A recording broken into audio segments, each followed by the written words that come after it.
Hi, WordPress practitioners. This talk that I gave at WordCamp Asheville in August was so well received that I decided to go ahead and record this video in case those that weren't able to attend would like to see it before it comes out on WordCamp TV. So the topic of this talk is how to stop scope creep once and for all. And basically we're applying productivity management to WordPress projects. And if you look at this little WAPU on our title slide here, this comes from wapu.us, and they will actually create any kind of variation of WAPU you want. And you can buy WAPU swag there, and some folks even get their WordCamp mascot WAPU done by these folks, but this one is classified as a villain called scope creep. And anybody that's dealt with scope creep before knows that scope creep truly is an evil villain and can really get in there and mess up your WordPress project. So that's what we're going to talk about today, and I'm going to show you some really easy ways to fight this villain. First though, I'll give you a little background on me. I started in IT as the training director for a small software transportation company, and that morphed into a career as an IT business analyst, although I still use my master's degree in instructional design on almost every project. Making complicated things easy to understand is part of every project, whether that's formal training or informally. And then in 2010, I started working on a web app that in 2013 won third place at Startup Weekend, the first time it was held in the Triad region of North Carolina. It was a grocery saving site that showed how to save without coupons, and it had an online tool that would notify you when your favorite product was on sale. And I worked on that for several years, and then when I got ready to launch it, the economy had improved so much that I couldn't find my audience, so I shelved the project. I left my corporate job in 2016, and that's when I became a WordPress coach, and I started helping out folks, both individuals and small businesses, learn to use WordPress to meet their business objectives. And then when I started attending WordCamps, I kept hearing the same complaints from WordPress practitioners, agencies, and individuals who build WordPress websites for other people. They complained about scope creep. They complained about how to control their clients. They complained how to get content from their clients. So now I'm taking what I've learned about how to manage projects in the corporate world, and now I'm helping WordPress practitioners improve how they plan, manage, and deliver WordPress projects. I'm currently in the process of creating several online courses, as well as a set of highly usable templates that'll help streamline the process and get you from point A to point B more efficiently. And so that's why the name WP Roadmaps. So what are we going to learn in this presentation? You're going to learn what are the 6 principles of productivity management, how the 6 principles help stop scope creep, which of the 2 principles are the most critical to stopping scope creep, and then how to apply those critical principles to a WordPress project. So what are the 6 principles? Well, really, they're just common sense methods for being productive when carrying out a task or a set of tasks. And it's things that we all know instinctively, but we forget to apply them on a day-to-day basis. And these principles can be equally applied to website development, software development, a fundraiser at church, or even tiling your kitchen floor. They're kind of universal principles. And so what does being productive really mean? In this sense, it means taking steps that cause you to get your task or your set of tasks done on time and within budget. So where did these principles come from? Well, believe it or not, they did come from corporate America. And although there are many things about corporate America that are totally evil, sometimes some good things come out of that environment, and that's where these came from. Back in the day, once upon a time, I worked for an IT consulting firm based in Boston called Keene, and John Keene, the founder and CEO, had a study done as to why projects almost always run over time and over budget, and from that he created the 6 principles of productivity management.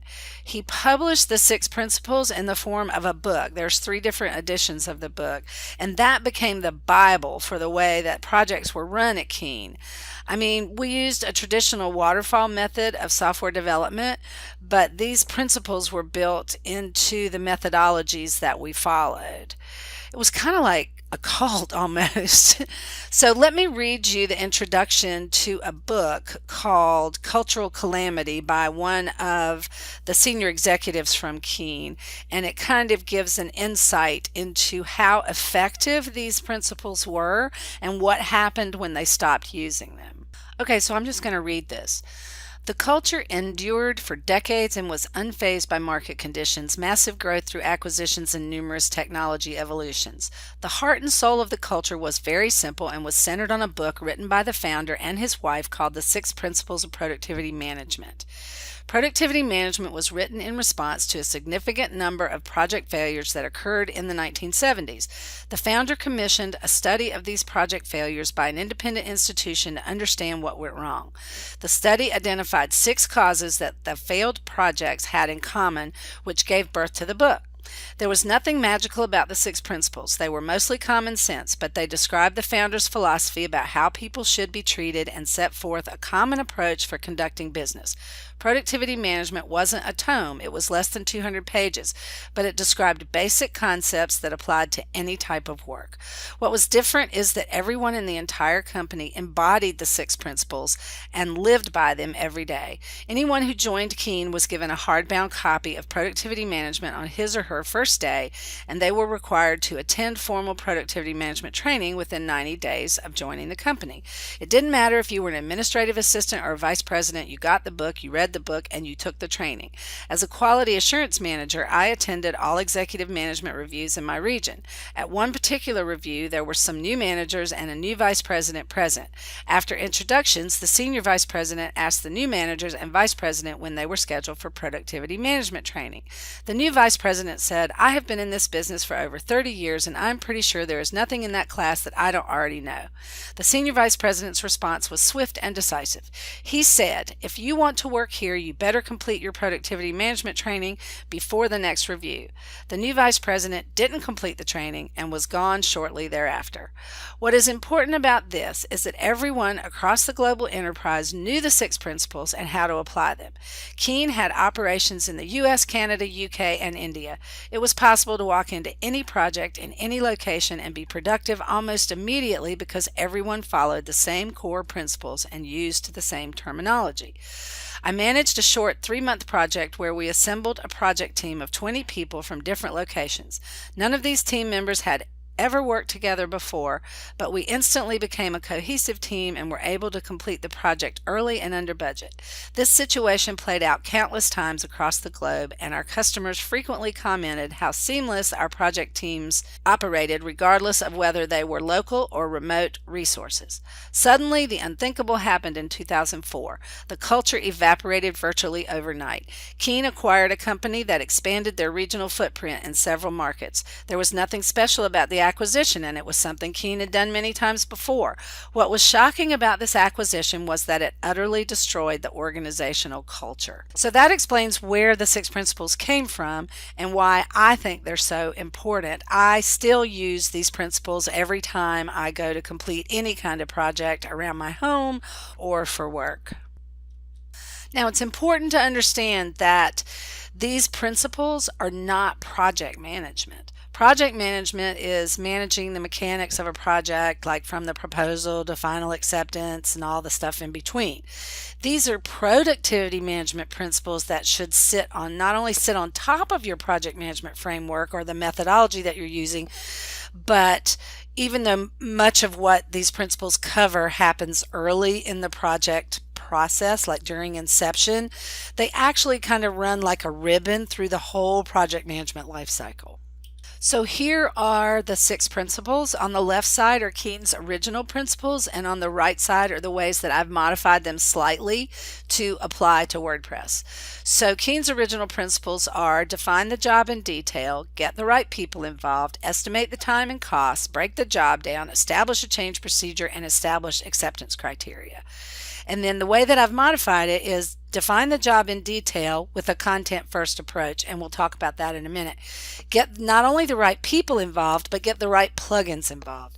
Estimate the time and cost is the same. Breaking the job down is the same. Establishing a change procedure, it's not as important to establish the change procedure as it is to stick to the change procedure, and I think that's where we run into problems sometimes with our clients. We're going to cover how to handle that. And then establish interim and final acceptance criteria. Sometimes we don't get approval for little pieces along the way, and then we have a whole lot of rework to do when we go to try to get final acceptance criteria. So I'm going to show you how to manage all of that. First of all, the principles are based on a premise that a plan to complete a set of tasks is not really a finite roadmap with a single best point from point A to point B that's decided at the beginning and then you never veer from that. We really should think of this more like a GPS, that we head out on our journey with a well thought out and well defined plan, but we understand that discoveries made along the way may change the route taken as well as the final destination. So one of my favorite quotes is from Abraham Lincoln, where he said that if you give me 6 hours to chop down a tree, I will spend the first 4 sharpening the axe.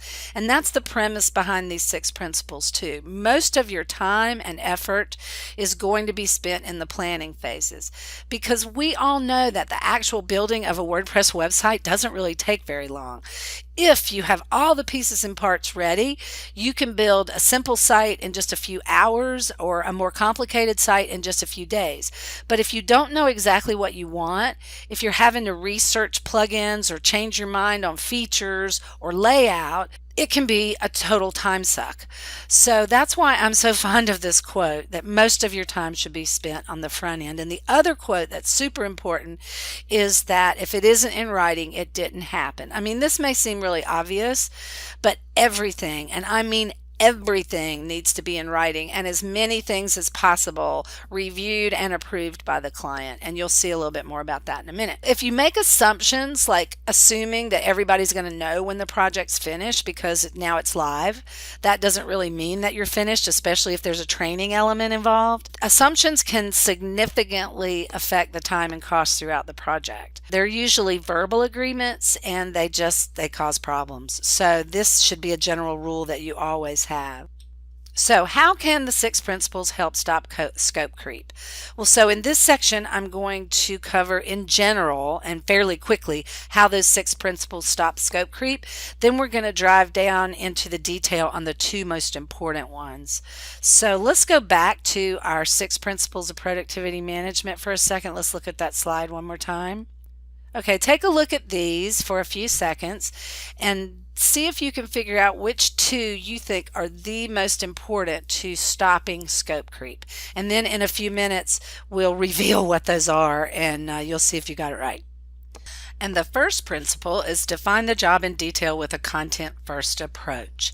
And what that means is you start with a proposal where you present a high-level project definition, the approach you're going to take to the solution, and a range of time and cost estimates, along with an explanation that the first project activity is to actually create a more detailed statement of work and a more precise estimate. If the more precise estimate in the statement of work exceeds the range that you provide in the proposal, we always give the client the option of canceling the contract, but that hardly ever happens. If some new requirement is discovered during the creation of the statement of work that causes the new estimate to exceed that original range that was in the proposal, then the change control process is invoked, and I'll talk more about that later, and the client then must reapprove the new proposal estimate range. We never ever give the client the details of the statement of work until the new estimate either falls within that range that we spelled out in the original proposal, or we have some written approval for the new estimate that's acceptable to the client. And the main reason we do this is to avoid doing all the work to create a detailed proposal only to have the client go find somebody cheaper to do the work that you laid out for them. I know that's happened to me on more than one occasion, and so this actually stops that from happening. So when the client agrees to the proposal, you may or may not decide to take a deposit at that time. We usually wait and take a deposit once the statement of work is ready to present to the client, because by that time we've made sure that the statement of work more precise estimate has not exceeded the range that was originally presented in the proposal. And then if it has, we've either canceled the contract or updated the proposal range with a written approval. And then one reason you want to take a content first approach is, and that means you don't start any development till you get all the content. And the reason that we do that is that very often new requirements are discovered when the client is creating content or trying to organize content, then they think of something else they want or something they forgot. So it's not really wise to begin development until all the content is ready, but we'll talk a little bit more about that later too. So in simple terms, the proposal is what we're going to do and the statement of work is how we're going to do it, but we're not going to do any of it until we get all the content from the client. The next principle is get the right people and plugins involved. And the way that you use that principle to stop scope creep is to develop a standard list of team roles and responsibilities, the technical plugins, your go-to plugins for things like SEO and image compression and that sort of thing, your business function plugins, and then customize that list for each project. And then those things become sections in the statement of work. One word about the team roles and responsibilities. You should spell out not only the roles and responsibilities that your team is going to fill, but the roles and responsibilities that the client is going to fill on the project. And a role is just that, a role. So one person may fill multiple roles, or a role might be filled by multiple people. So it's not necessarily a one-to-one correspondence there. And then estimating the time and cost. This is by far the most difficult part of any proposal or any project, is estimating the time and cost. And the main thing to get across to the client very early on is that there's not one estimate that's done at the beginning of the project and that's it. Like you're supposed to have some sort of crystal ball and know that we've covered all the bases and we haven't forgotten anything and there's nothing new that's going to pop its head up. So the concept is to estimate the time and cost early and often. Of course, you're going to do that at the beginning of the project. A lot of people do it at the end of each phase. For major changes of scope, of course, management tools or procedures. Some people do it at the end of each reporting period, and that may even just be weekly. Anytime there's concern to warrant it, you want to re-estimate your time and cost, and if it's necessary to institute your change control process, then that's what you should do. But here's what we know about estimating. I'm going to read this from John Keene's book on productivity management, because this really says what we all feel about estimating time and cost. For years, project managers have searched in vain for the key to accurate estimating. We have combed ancient scriptures, prayed to divinities, and scaled treacherous ice-covered mountains to consult cave-dwelling sages. Somewhere out there must lurk the perfect algorithm that, once fed a few discrete variables, gives the absolutely accurate cost of a proposed project. Alas, we never found the algorithm, but we have gained enlightenment. The key is that there is no key. And really, the most important thing is to establish with your customer that you refine your estimates many times during the project, and change might occur because of it. And quite honestly, the way you get better at estimating is to continue estimating. You get better at it over time because there are so many variables with different agencies and different projects. There's just no way to give a standard way of doing this, so you just kind of have to do it by trial and error. The next principle is breaking the job down. Now, the best way to do this is to develop a standard work breakdown structure and then use the 80-hour rule to break it down into 80-hour deliverables and then customize it for each project. So one main reason that Keene developed the principles of productivity management was to eliminate the 90% done syndrome. Basically what that says is that the final 10% of the project tends to take as long as the first 90%. The developers are always saying we're 90% done, we're 90% done. So the technique that enables us to compare the time and money and work put into a project with the final products is this 80-hour rule. So by breaking the job down into 80-hour increments or close to it, basically you're just trying to break the job down into little increments that can be approved individually, one on top of the other, until you get to the final approval of the project. The other thing that this does is it allows you to know at any given point within a 2-week period, are you behind schedule, are you right on target schedule, or are you ahead of schedule? And now, if any of you know anything about the Agile methodology for software development, then you kind of maybe recognize this 80-hour rule as a sprint. So John Keene was really ahead of his time in figuring out that a project is easier to manage if you break it down into small, approvable chunks. And then we get to the principle regarding change. Establish and stick to a change procedure. You know, it's no wonder that many project teams find it difficult to welcome changes to the project. Changes can wreak havoc on a project if they're not managed. You can go outside your budget, you can mess up your schedule, you can destroy the design integrity, and it can make everybody on the team mad at each other. But when change is recognized and managed, it can actually create opportunities rather than problems. It can improve the project result rather than undermine it. You absolutely must include a change process or a procedure in your statement of work. And one of the things that we always do is once we've estimated the project, we then take 30% of that estimated budget. Then we create another bucket in our budget specifically for change. We acknowledge with the customer right up front that we know we're not going to get it right on the first try. Nobody ever does. There are going to be things we forgot. There are going to be things that you think of that you decide that you want. There may even be things that you decide that you change your mind that you don't want.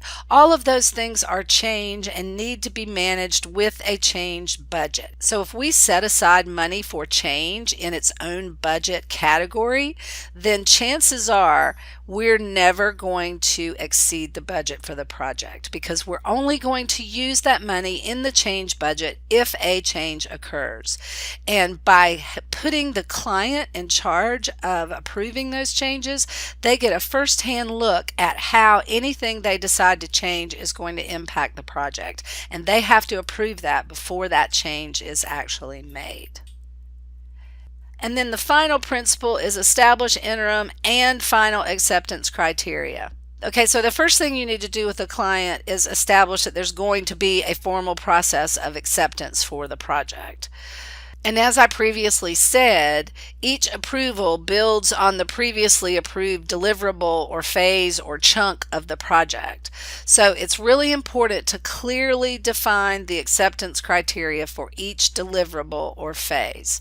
It must be something that's measurable. For example, the project is complete when the website is live is probably not a good acceptance criteria on its own. But if you said the project is complete when the website is live and displays all the specified pages as outlined in the sitemap, that might not be your only criteria for acceptance, but it could be one of your criteria for acceptance. And all of this needs to be decided up front at the beginning of the project. That will definitely help stop your scope creep. So now that we've looked at that, let's go back and look at our list of principles, and then you can try to figure out which two you think are the most critical. Okay, take just a minute to look at these again and see if you can decide which two that I have designated as the two most important. So I believe that the two most critical principles for stopping scope creep are define the job in detail with a content first approach using that drill down technique, and also to establish and stick to a change procedure. The idea is the more detail you get right with the first principle, the fewer changes you encounter with this other principle. But if you do encounter changes, you have a clear process for managing that and keeping scope creep under control. The project might change, but you will get paid for the changes instead of including it for free as an oops, we messed up, which you never ever want to do. So if we take a look at all of the principles together and what needs to go in our detailed statement of work, which is part of defining the job in detail with a content first approach, you can see that probably if you had to pick the single most critical principle, it would be define the job in detail. So how do we apply the two most critical principles? Okay, well, here's how we do it. The first thing we do is we start with a proposal questionnaire. And I have this proposal questionnaire available for download on the page on my website that is devoted to WordCamp freebies. So you can go there and download this questionnaire that's got the questions on it. Then we take the answers to that questionnaire, and that's what we use to create the proposal. Then we have a project definition questionnaire, and we use both of those questionnaires to create the more detailed statement of work. And included in the statement of work is a work breakdown structure or project plan. And we also have content gathering forms that we use to gather the content. So now let's look at each of these a little more closely. Okay, so this is kind of how the project definition process works. You've got your proposal questionnaire, which contributes to the proposal. Then the proposal contributes to the statement of work, as well as your other project definition questionnaire. And then all of these other pieces and parts that you create, the work breakdown structure, roles and responsibilities, time and cost estimates, the change management procedure, and the acceptance procedure and criteria, all contribute to the statement of work, which is the final approval for starting development of the project. So the proposal questionnaire, here's some of the questions that are on my questionnaire. They're very simple. Have you decided that you would like a website based on the WordPress platform? If so, why? If you're not sure, do you have any questions we can answer? What are the purposes of the website? In what ways is your existing site falling short? So we get a really good idea from the customer what should be in that proposal. What are their business requirements for this project? Now this one I give to the client, let them fill it out, and then we have a walkthrough meeting and fill in the missing pieces. This is the what we are going to do, not the how we're going to do it.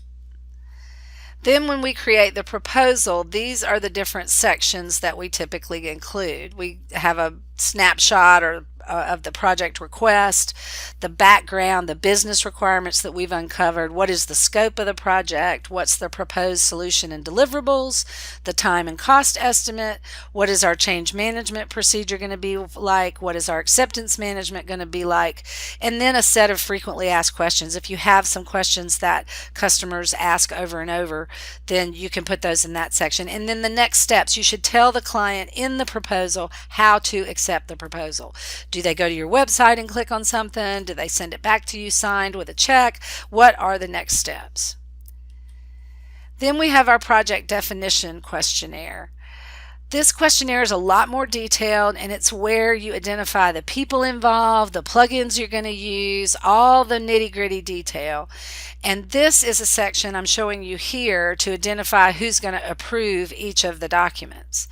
So some other questions or what should be the call to action on the home page.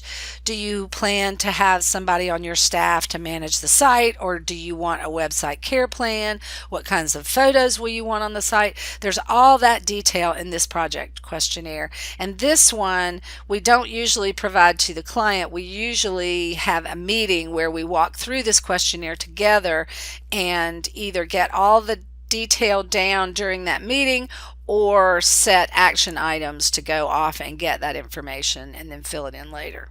And sometimes you have to have 2 or 3 of these project defining meetings to get everything in the questionnaire answered appropriately. Okay, so when we create our statement of work, here are the sections that we include in that. Some of this is copied over from the proposal and then expanded or more detail added as you know it. So you've got your project identification. Most of that comes over from the proposal. Then scope of effort. It's really important to not only specify what's in scope that's the responsibility of your company, but what is in scope that it's the responsibility of the client. It's important to set out an expectation that the client is not just going to hand this over to you and you're going to go off and build a website and then come back and deliver it. They have to be involved with this process all along the way. So you need to specify things like that the client is going to be responsible for approving things on a regular basis, reviewing things, providing input. You also need to be really careful about including everything that is out of scope. For example, if the client already has a hosting account and setting up a hosting account is not part of this project, then you're going to want to spell that out in the out of scope section. So then the next two sections are your management approach and your technical approach. Your management approach is basically how are you going to manage the project? Are you going to give status reports? Who is going to be required to do management type behavior? For example, who's going to approve things? Who's going to be the go-to person when there's a conflict? How does that get escalated? Who communicates with who? All of those things should be spelled out in the management approach. And again, here's where your team roles and responsibilities are listed. You should start out with your standard list and then modify it based on the specific project. And remember, not every role translates into an individual. This also gives the client a really good idea of what all is involved, even if there's one or two people that are carrying out all these things, but there's like 8 different roles. This gives them an idea of how valuable those tasks and activities are when you've got just a few people that are carrying out all the roles. Then you want to specify your technical approach. That usually includes stuff like hosting, your development environment, what the deliverables are, what the technical plugins are, and that sort of thing. Then you've got your development approach, which is generally where you list your business requirements and your quality assurance approach. How are you going to do testing, that sort of thing.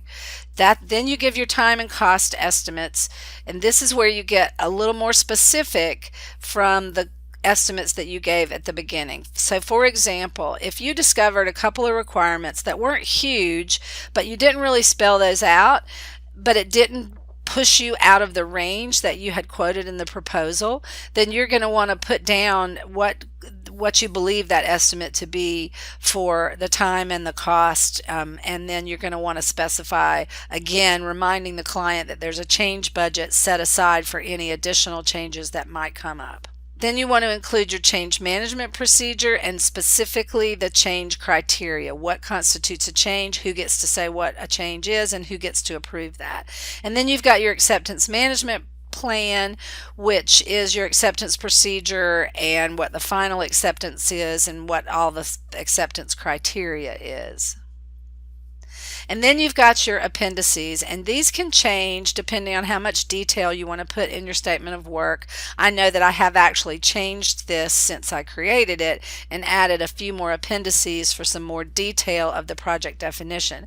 But at the very least, you want to make sure you include the project plan, you want to include a sample status report, change request form, acceptance forms, and then any available website care plans that you want to include. We don't usually include ongoing maintenance as part of the original quote.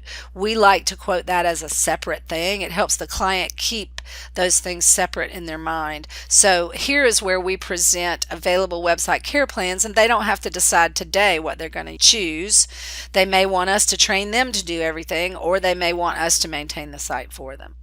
Okay, this is what the work breakdown structure looks like. You usually have a phase, activity, task, and then that translates into a deliverable. And on my website, with the new course I'm creating, I will have a work breakdown structure for a WordPress project that you can download as part of taking that course. But you can develop this on your own. There's lots of samples out there that you can grab from if you don't want to sign up for my course. Now, how do you use a content first approach? Well, the way that we do it is that we have collected and created a set of content gathering forms.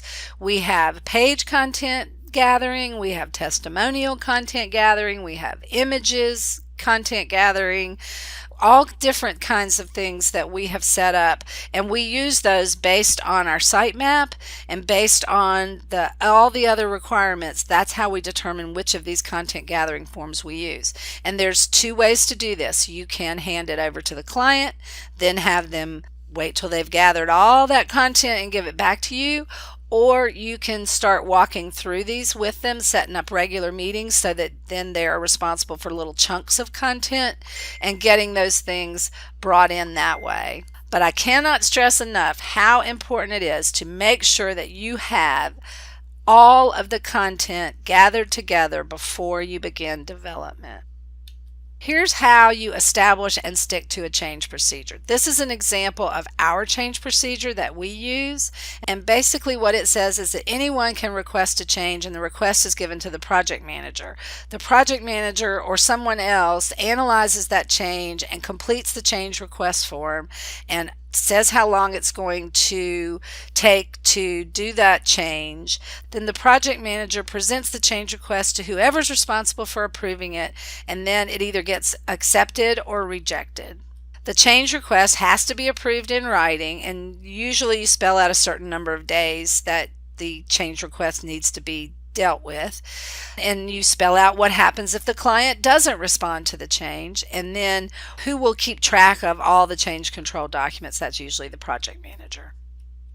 And finally, the most important thing that should be part of your change procedure is that no work associated with the change request will ever be done until it's been approved. So what should your change criteria be? Well, any change to the statement of work, such as modifications to the approaches, personnel changes, because changes sometimes affect the cost and time, and sometimes they don't. Sometimes they just affect the project details. But any change, whether it affects the time, cost, or not, needs to go through this process, because that way then you've got it documented what those changes are, so you can make sure they get incorporated into your test plan. So changes to an accepted deliverable, if you decide after the fact that this deliverable was accepted but then somebody wants to add something to it, or if you lose time because the system has been down, maybe your internet connection was at home was out for a whole day or something, then you might have to initiate a change if that impacted the schedule. So in summary, the way that we stop scope creep is by using the 6 productivity principles developed by John Keane. They all contribute in some way to controlling scope creep, and I've modified them slightly to apply to a WordPress project. The 2 most critical principles in that set of 6 are define the job in detail with a content-first approach and establish and stick to a change procedure. Those are the 2 most critical principles for controlling scope creep. So at WP Roadmaps, we use 6 tools to define the job in detail using a drill down approach. And they are the proposal questionnaire, the proposal, a project definition questionnaire, the statement of work, the work breakdown structure, and content gathering forms. And I've actually added, since I wrote this training, I've actually added a couple of more sections like a sitemap and a couple of things like that that I'm using now to define the job in detail.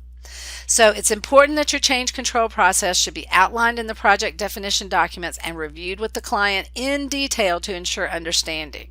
A good change control process also establishes the criteria for change, and you absolutely need that change budget. So this is the end of my presentation on how to stop scope creep once and for all. Here's my email address, and also here's the location of this slide deck, this video presentation. There's a copy of the proposal questionnaire and the proposal template that we use. And so I hope you find all that very helpful. Please let me know if you have any questions. Thanks for watching.